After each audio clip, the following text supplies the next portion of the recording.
Hello guys, welcome back to IGNOU academy. IGNOU academy में आपका फिर से स्वागत है। तो हम लोग कवर अप कर रहे हैं बीईजीसी 132 उसके क्वेश्चंस कर रहे हैं हम लोग। ठीक है, बीईजीसी 132 के जितने भी क्वेश्चंस अब इंपॉर्टेंट क्वेश्चंस है, फिर प्रीवियस ईयर्स के क्वेश्चंस कह सकते हैं हम।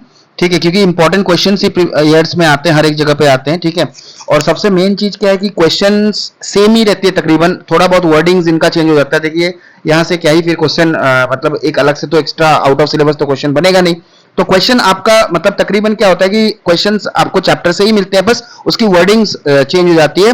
बस आपको ध्यान में रखना है कि कीवर्ड्स आपको पहचान लेना है कि कौन सा कीवर्ड्स इंपॉर्टेंट है, उसी कीवर्ड्स के अनुसार आपको आंसर लिखना है। तो चैनल में अगर नए हैं तो सब्सक्राइब जरूर कर लीजिएगा और कमेंट्स में जरूर बताना है आपको कौन सा और कौन कौन से सब्जेक्ट कोड्स बता देने हैं और कौन से सब्जेक्ट कोड के ऊपर आपको क्वेश्चन आंसर्स चाहिए वो भी बता देना जरूरी है, ताकि हमको मुझे समझ में आए और मैं आपके लिए अच्छे से अच्छा मैटर, इजी अंडरस्टैंडेबल मैटर मैं ला सकूं। तो सबसे पहला चीज है कि मैं क्वेश्चंस आंसर्स जो है मैं डिस्कस आपके साथ करूंगा। टोटली इंग्लिश में ही कोशिश करूंगा कि इंग्लिश में ही बताऊं। ठीक है, बायलिंगुअल जहां जहां जरूरत होगा वहीं मैं करूंगा, क्योंकि इंग्लिश आपको इंग्लिश में ही आंसर लिखना है और वर्ड स्टॉक होना बहुत जरूरी होता है। ठीक है, तो बिना लेट के मैं बढ़ते हैं आगे। ये आज जो डिस्कशन करने वाले वो 20 मार्क्स के हैं। आंसर्स आपको राइटिंग करने हैं 500 टू 400 से 500 और 600 हो जाता है तो अच्छी बात है। ठीक है, और इन डिटेल वीडियोस चाहिए तो आप प्लेलिस्ट में चेक कर सकते हैं, और बाकी और कौन सब्जेक्ट के ऊपर आपको चाहिए वो बता दीजिए मुझे कमेंट बॉक्स में। और वीडियो पसंद है तो लाइक कीजिएगा और सब्सक्राइब करना मत भूलिए। ठीक है, आज दो क्वेश्चन अभी डिस्कस करने वाली क्वेश्चन बैंक है। ठीक है, ऐसे और भी 15-20 क्वेश्चन हम लोग डिस्कस करेंगे तो उसी में से आएगा तकरीबन। ठीक है, और ध्यान में रखना है कि कीवर्ड्स सबसे ज्यादा इंपॉर्टेंट। जैसे what does a study of Dalit literature reveal, explain. तो यहाँ पे दलित लिटरेचर के बारे में पूछा गया, तो ऐसा कुछ भी रिलेटेड आपको दलित लिटरेचर के बारे में लिखने के लिए आएगा तो आप इस आंसर को लिख सकते हैं। ठीक है, सेम आंसर आप लिख सकते हैं। What is the alternative perspective that Chandravati Ramayana offers and why it is important. तो ये चंद्रवती रामायण के बारे में कहा गया है। तो चंद्रवती रामायण से रिलेटेड अगर दूसरा क्वेश्चन आता है डिस्कस और भी discuss the features of Chandravati Ramayana, या फिर ऐसे कुछ अगर क्वेश्चन आ जाए तो चंद्रवती रामायण के बारे में ही आपको लिखना है। तो ये ध्यान में रखना है, कीवर्ड्स सबसे ज्यादा इंपॉर्टेंट बन जाता है। तो देखिए पीडीएफ से ज्यादा इंपॉर्टेंट मैं कहूंगा आपको कि क्वेश्चन आंसर्स आप वीडियोस देखें, थोड़ा सा टाइम दीजिए और आराम से आप एक क्वेश्चन अगर यहां पे कर सकते तो ऐसे रिलेटेड अगर कोई भी क्वेश्चन आपको आता है तो आप लिख सकते हो। तो इसीलिए मैं बोलता हूं आपको वीडियोस बहुत जरूरी है। वीडियोस में आप बने रहिए और देखिए ध्यान से और चीजों को समझिए, आसानी से आप अच्छे आंसर्स लिख सकते हैं, अच्छे आंसर्स आप अच्छे मार्क्स ला सकते हैं। जो बिना लेट के बढ़ते हैं आगे। Why does it जैसे क्वेश्चन मैंने बताया, what does the study of Dalit literature reveal, explain। तो Dalit literature is one of the most significant literary movements in India because it gives voice to communities that have been historically marginalized and oppressed by the caste system। तो main चीज क्या है कि दलित literature जो है एक significant और literary movement कहा जा सकता है इसको, क्योंकि ये उन लोगों के लिए है या फिर उन लोगों ने लिखा है या फिर उस कम्युनिटी को दर्शाता है या फिर प्रेजेंट करता है हमारे सोसाइटी के सामने, जो मार्जिनलाइज्ड और ऑप्रेस्ड कास्ट सिस्टम के वजह से उनको मतलब मेन सोसाइटी में मेन साइड लाइन कर दिया गया, फिर मेन सोसाइटी में नहीं लाया गया। तो इन चीजों के बारे में हम देखेंगे। The term Dalit refers to those who suffered social exclusion, discrimination and exploitation for centuries. Dalit literature presents their experiences, struggles, aspirations and resistance against industries. तो इनमें दलित लिटरेचर का मेन फोकस क्या है, किस चीज के बारे में लिखते हैं, क्योंकि उनकी एक्सपीरियंस सोसाइटी में कैसी रही, कैसे उन्होंने स्ट्रगल किया, उनकी एस्पिरेशंस क्या रही है, और इनजस्टिस जो होता था उनके साथ में उसके अगेंस्ट जो उन्होंने कहा है, इन चीजों के बारे में दलित लिटरेचर में कहा गया है। ठीक है, सबसे मेन थीम यही है। अगर ये चीज आपको समझ में आ जाएगी तो आप आराम से दलित लिटरेचर के बारे में आप आराम से अपने हिसाब से ही बना के आंसर लिख सकते हैं। तो ये बहुत इंपॉर्टेंट बन जाता है। Study of Dalit literature reveals the harsh realities of caste based operation in Indian society.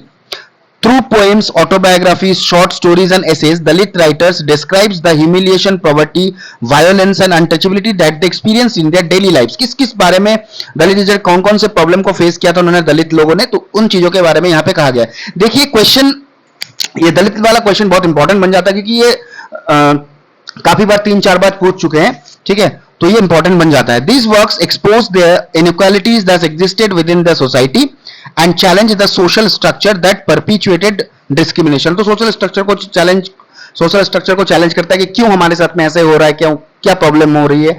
तो इन चीजों के बारे में देखिए। अगर वीडियो आपको ज्यादा फास्ट लग रहा है तो आप स्लो कर लीजिएगा सेटिंग से, अगर ज्यादा स्लो लग रहा है तो आप फास्ट करके भी देख सकते हैं। ठीक है, Dalit literature also reveals the struggles for identity, dignity and self-respect. Dalit writers reject the negative stereotypes imposed upon them and assert their humanity and individuality. Their writings emphasize the importance of self-awareness and self-confidence.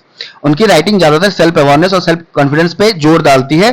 They encourage Dalits to take pride in their identity and to resist all forms of operations. तो दलित कहा यह जाता है कि दलित लोगों को अपने identity के ऊपर बने रहना चाहिए कि है तो है भाई, क्या है, वो भी इंसानी है, ठीक है, और जितने भी ऑपरेशंस उनके साथ में, जितने भी डिस्क्रिमिनेशन उनके साथ में, उनको उनको मतलब क्या क्या रेजिस्ट करना, मतलब उनको रोकना, रोकथाम, ठीक है, वो किसके जरिए होगा, लिटरेचर के जरिए होगा, ठीक है। Another important aspect revealed bye Dalit literature is the spirit of resistance and protest.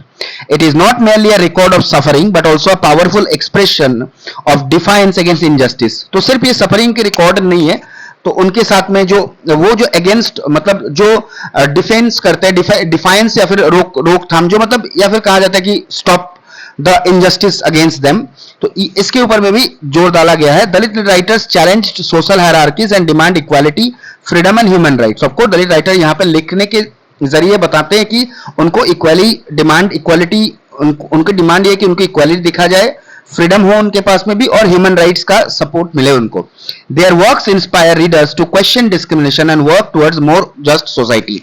तो वो लिखते इसलिए क्योंकि सोसाइटी को बताने के लिए कि उनके साथ में जो इनजस्टिस हो रहा है वो एकदम गलत है और उनके साथ में सही होना चाहिए, ठीक है। मेन चीज है कि मैंने आपके लिए देखिए कि पूरा पैराग्राफ वाइज अलग अलग लिख के रखा कि ताकि आप जब आंख बंद करके आपकी आंखों के सामने चीजें आसानी से विजिबल हो, और हाईलाइट करके रखा कि वो हाईलाइटेड वर्ड्स आपके दिमाग में बैठ जाए, तो उसी वर्ड्स के जरिए आप पैराग्राफ का पता लगा सकते हो और क्या पढ़ा है आपने उस चीज को रिकॉल कर सकते हैं एग्जाम टाइम में। और चीजें बहुत ही इजी लैंग्वेज में आपको अंडरस्टैंडिंग लैंग्वेज में मैंने प्रेजेंट करने की कोशिश की ताकि चीजें आसानी से आपको दिमाग में बैठ जाए।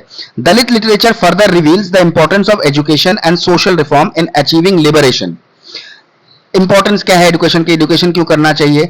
और भी बहुत सारे लोग हैं जैसे influenced by the ideas of doctor B R Ambedkar, आप जानते ही हैं, father of the constitution. Many Dalit writers advocate education as the means of empowerment, ठीक है। They stress the need to challenge traditional prejudices and create opportunities for social mobility and equality. The movement has also enriched Indian literature by bringing new themes, experiences and perspectives into literary mainstreams। पहले literature में सिर्फ बड़े लोगों की बात होती थी, तो दलित राइटर्स जो हैं वो लिखने की वजह से हम भी उनके बारे में जान पा रहे हैं, उनके साथ में क्या ऑपरेशंस हुई हैं, क्या डिस्क्रिमिनेशंस हुई है, वो उनको जानने का भी हमको मौका मिल रहा है। It broadens our understanding of Indian society by highlighting voices that were often ignored and silenced। इनकी वॉइस को काफी सालों तक इग्नोर कर दिया गया, साइलेंस कर दिया गया, तो उन चीजों को सोसाइटी के सामने लाना पॉसिबल सिर्फ लिटरेचर के जरिए है। क्योंकि देखिए राइटिंग एक ऐसा चीज है, कहावत भी है कि pen is mightier than sword, ठीक है। अगर लिखावट जो है तलवार से भी धारदार है, तो वो क्या है कि प्रूफ भी हो चुका है। इंडिपेंडेंस के समय में भी हम लोगों ने काफी सारे पेपर्स, मतलब हमारे जो फ्रीडम फाइटर्स है पेपर लिखते थे, पेपर की वजह से लोगों तक खबरें पहुंचती थी। Through its realistic portrayal of life, Dalit literature encourages empathy, awareness and social responsibility among readers। तो इसके जरिए रीडर्स के दिमाग में सोशल रिस्पॉन्सिबिलिटी, अवेयरनेस और एम्पैथी, उनके प्रति जो सद्भावना, ये जागरूकता, ये करने की कोशिश की है। A study of Dalit literature reveals the realities of caste oppression. अगर हम पढ़ते हैं तो दलित लिटरेचर उनके विरुद्ध जो या फिर उनके प्रति जो कास्ट ऑपरेशन हुआ उनके बारे में जानने को मिलता है। The struggles for dignity identity, उन्होंने जो स्ट्रगल किया है उनकी डिग्निटी के लिए, आइडेंटिटी के लिए, वो जानने को मिलता है। The spirit of resistance and the aspirations for equality and justice.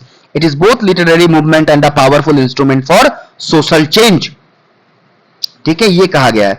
तो देखिए चीजें क्या है कि अगर आप पढ़ेंगे ध्यान से, 10-15 मिनट आप बिताते हैं मेरे साथ में वीडियोस में, तो आसानी से आप जाकर और कुछ चीजों के पढ़ने की जरूरत है। अभी हम लोग ऐसे 15 से 20 क्वेश्चन कम से कम करेंगे, तो 15 से 20 अगर क्वेश्चन करेंगे, क्वेश्चन बैंक कहेंगे हम इसको, क्वेश्चन बैंक, ये क्वेश्चन बैंक अगर हम करते हैं 15 से 20, तो कम से कम आपको अच्छे नंबर लाने से कोई नहीं रोक सकता। तो यहीं से क्वेश्चन आएंगे, टेंशन मत लीजिए, ठीक है। और वर्डिंग्स मैंने पहले भी आपको कहा कि वर्ड्स में चेंज आ जाते हैं, तीन चीजें वही रहती हैं, क्वेश्चन को चेंज कर देते हैं, आंसर आपका सेम ही लिखना होता है, तो ध्यान से आपको पढ़ना पड़ेगा। तो देखिए पीडीएफ क्या होगा, पीडीएफ मैं इसको दे दूंगा, बाद में आप बोलेंगे कि सर पीडीएफ तो आंसर के साथ में, क्वेश्चन के साथ में मैच नहीं कर रहा है सर, क्या करें। तो उसमें नहीं जाना है, आप ध्यान से पढ़िएगा। तो चीजें आप कीवर्ड्स आपके दिमाग में रखनी है और उसी कीवर्ड्स के अनुसार अगर कोई क्वेश्चन आता है तो आप आंसर लिख सकते हैं, ठीक है। चलिए क्वेश्चन नंबर 2 देखते हैं। आज हम 2 क्वेश्चन करेंगे 20-20, 40 नंबर के, यहां से कोई भी क्वेश्चन आ जाएगा तो आप आराम से लिख सकते हैं। Why is the alternative perspective that Chandravati Ramayana offers and why it is important. तो चंद्रवती रामायण की क्या पर्सपेक्टिव है और इंपॉर्टेंट क्या है, ये चीज हमको जानना है यहाँ पे, या फिर इस क्वेश्चन का आंसर देना है। द चंद्रबाती बोलते हैं या फिर Chandrabati Ramayan, written by the Bengali poet Chandrabati in the 16th century, offers a unique interpretation of Ramayana. Unlike traditional versions of the epic that focus on heroism and virtues of Rama, Chandrabati places Sita at the center of narrative. तो पहले के रामायण में हम लोग क्या जानते हैं, राम को, रामायण मतलब क्या होता है, राम जी के बारे में कहा गया, लॉर्ड राम के बारे में कहा गया है, और पुरुषोत्तम जो होता है, पुरुषोत्तम, ठीक है ना, मर्यादा पुरुषोत्तम श्री राम, तो पुरुष के बारे में वहां पे मेल डोमिनेटेड मतलब मेल के बारे में कहा गया कि राम जी ने क्या किया, राम जी के बारे में क्या है, राम को हीरो के हिसाब से मतलब राम को प्रोटैगनिस्ट ठहराया गया है। तो यहां पे क्या है, चंद्रवती रामायण में सीता को मेन प्लेस में रखा गया है, सीता को हीरोइज्म का पार्ट दिया गया है, या फिर सीता को प्रोटैगनिस्ट बनाया गया है। Sita at the centre of narrative, the story is narrated from सीता's perspective, giving importance to her emotions, experience and suffering.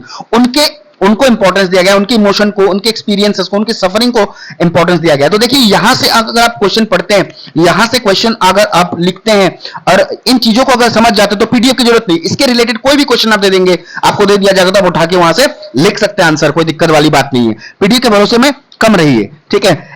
इसीलिए मैं आपके लिए इजीएस्ट लैंग्वेज में, आसान तरीके से और बहुत ही बढ़िया तरीके से मैं आपको मेहनत करके आपके लिए लाया हूं। तो प्लीज एक लाइक तो बनता है, लाइक कर दीजिएगा यार, और कमेंट जरूर बताना है और कौन कौन से सब्जेक्ट के ऊपर में आपको क्वेश्चन आंसर चाहिए, और सब्सक्राइब करना मत भूलिएगा। चलिए, in most versions of Ramayana, Rama is presented as the ideal king and the embodiment of righteousness.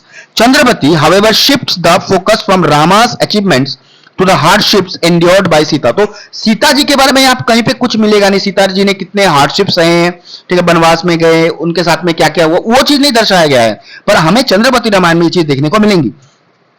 She portrays Sita as the woman who experiences pain, loneliness, sacrifice and injustice. उनके साथ में जो हुआ है उन चीजों के बारे में फोकस किया गया है, उन्होंने क्या सैक्रिफाइस किया, उनकी लोनलीनेस, उनका दर्द, उनके साथ में जो इंजस्टिस हुआ। Through this perspective, readers again gain a deeper understanding of the emotional and personal consequences of events described in the epic. The alternative perspective offered by Chandrabati is significant because it challenges the patriarchal interpretation of the Ramayana. जैसे मैंने पहले कहा कि patriarchal interpretation को challenge किया गया है। Instead of glorifying male authority and heroism, the text highlights the experiences of women whose voice is often overshadowed in traditional narratives. Chandrabati draws attention to the suffering of women and questions the social norm that demand questioning, obedience and sacrifice from them.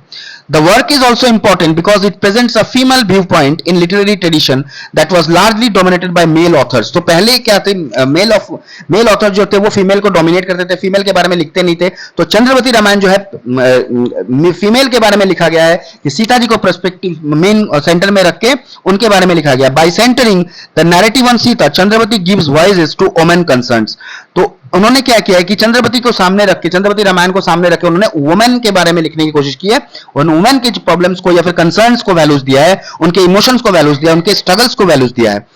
Her retelling encourages readers to examine the epic from a different angle and to recognize the importance of women's experience in literature and society. तो उन्होंने women को importance दिया है, women के experience को literature और society में क्या दर्जा है, उनका इंपॉर्टेंस क्या है, उस चीज को वैल्यूएशन दिया है।